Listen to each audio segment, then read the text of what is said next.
to run it by you with the new Shot Calc 2 program. You guys have seen the Shot Calc program before. I upgraded it a little bit so that the Approach 16 V3 users could use their 2 files. So we'll bring that up, and it would create a new folder, Shot Calc 2, right? And this is it right here. The difference is now that people in the that use the Approach 16 V3 folder program, and they could copy their ball files over, and they can copy the course data file over. So they could copy, if they had their own different ball files, they could copy the 81, and they could copy the course data from the Approach 16 folder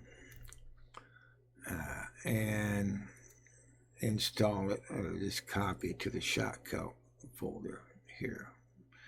And that way they can use their own balls. So we'll bring it up. There's some other things about it too.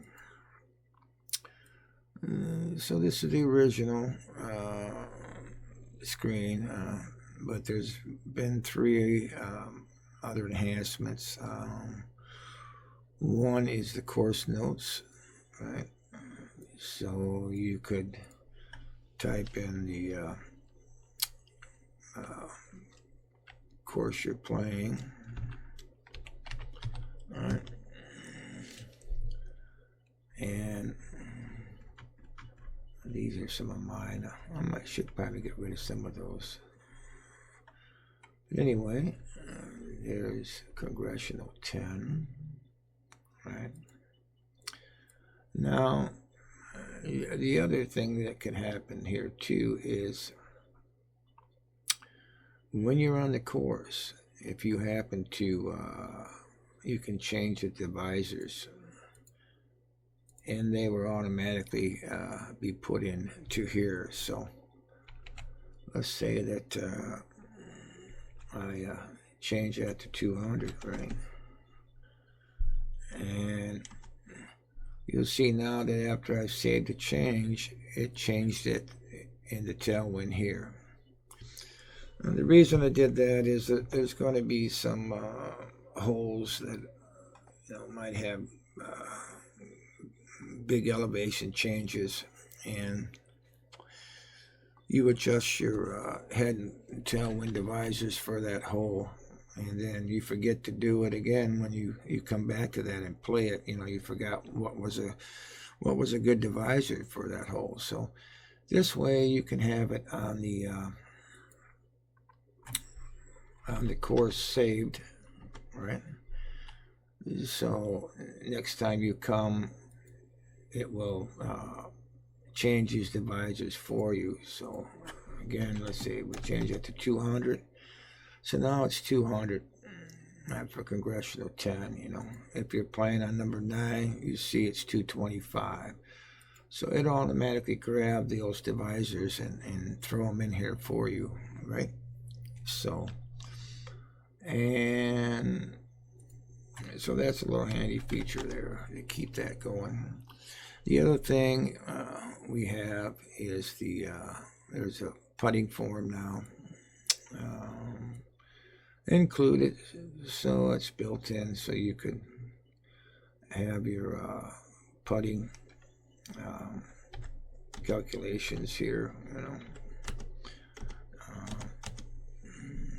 and give you the percent of power to hit for that meter scale, or if you count dots, it could give you the break in the box grids. 100 in the box grids, of course, is 1 full grid. So you have that, and then the other thing is your mapped clubs, and it starts off, I've included two of these ball files, the 87 and the 40, right, that you can use and play with. But for the Approach 16 version 3 users, like I say, if you either copy the ball file in, or you can load it and manipulate the directory to where your ball is and choose it. So I've included the 87 ball, which is the default that it uses, and a 40. So we will load the 40 up, right? And it just says that it's connected. All right. So now what happens is, now that you've got a ball file loaded up, you can go ahead and type in the wind and the direction of the wind, the distance, and then the elevation, right? So, it calculated 204, but it went to your map database and it specified, well, it tried to search for your yardage. And it's -3 and +3 of the calculated distance. So 204, it went through your map data and it looked for yardage from 201 to 207. So we happen to have a 204 here that was mapped with that ball, 4-iron full back. So we'll take that. Full back, 4-iron, right? And 3.2 for the grids. So we'll move that over. 1, 2, 3. About 3.2 there. And these are full power shots. Well, a little late, but it might be all right. So that's this new thing with Shot Calc 2, is that it allows you to have the course file and be able to change your head and tailwind divisors, for each hole that you play, and it will automatically put those in over here for you. You have the mapped database function built back in, and it defaults to the 87, so you don't need to even bring this up if you didn't even want to use it, but it's there if you do. And like I say, you can load in a ball, all right, or you could save it to a new ball name if you like, up to 47, all right. I could call it, a new ball name if I wanted to, all right. All right, so now I am connected to the Jimmy ball, right here. And what that does is you can manipulate things and change numbers, right, to a certain ball. If you didn't have the Approach 16v3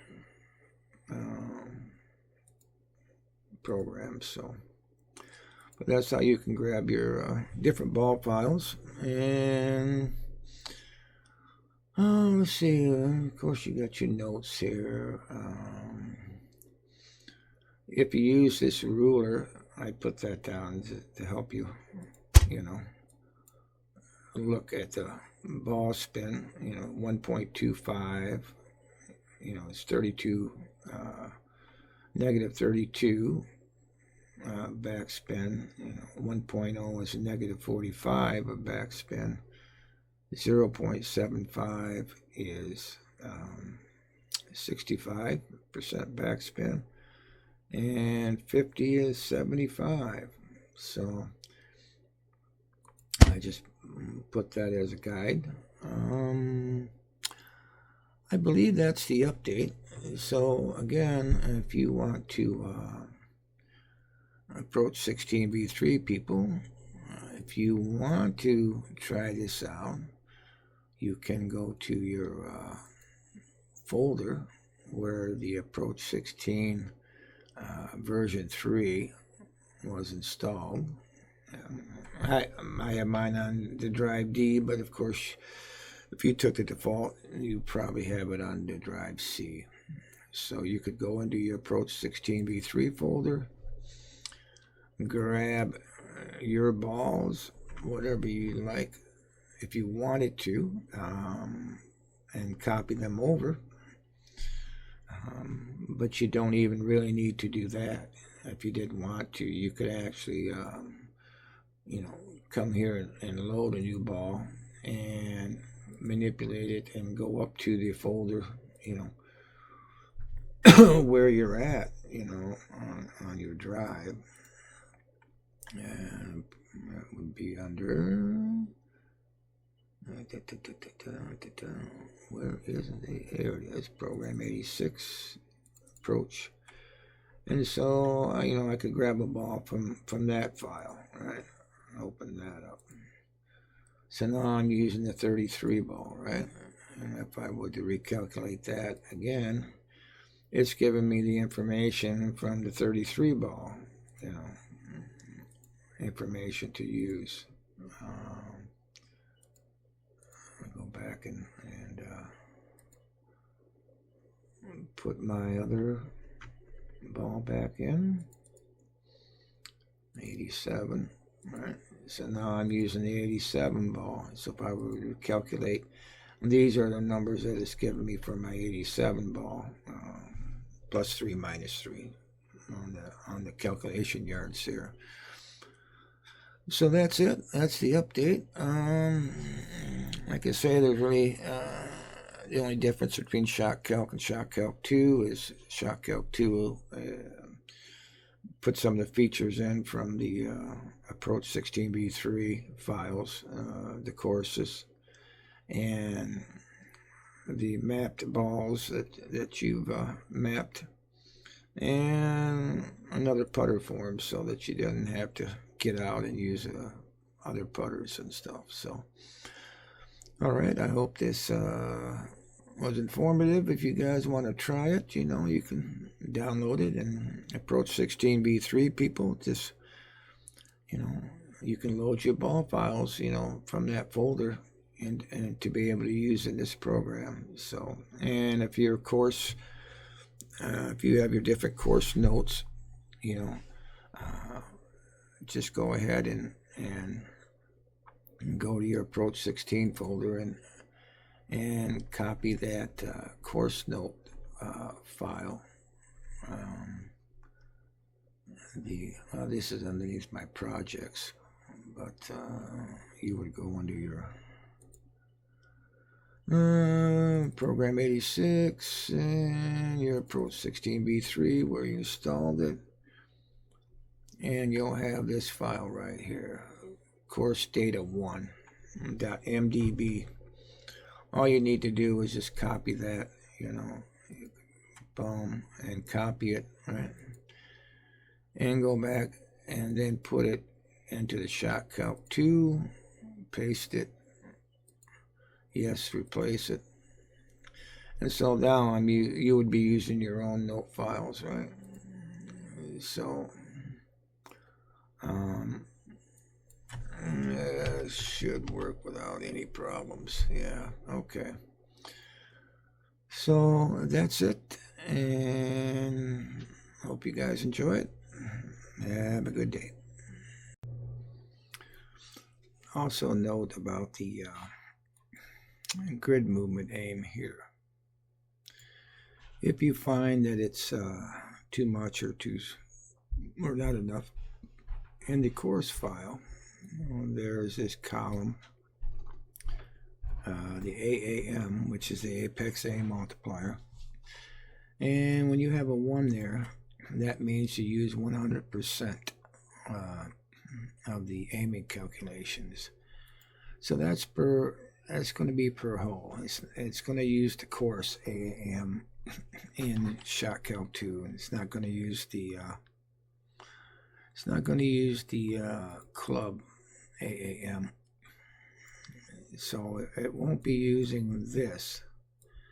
It will be using this. So what you need to do is you can adjust that. So if it was 2.1 and it was too much for this course, and then just edit it and bring it down. So I say 1 is 100%, so let's bring it down to 90%, 0.9 in, right?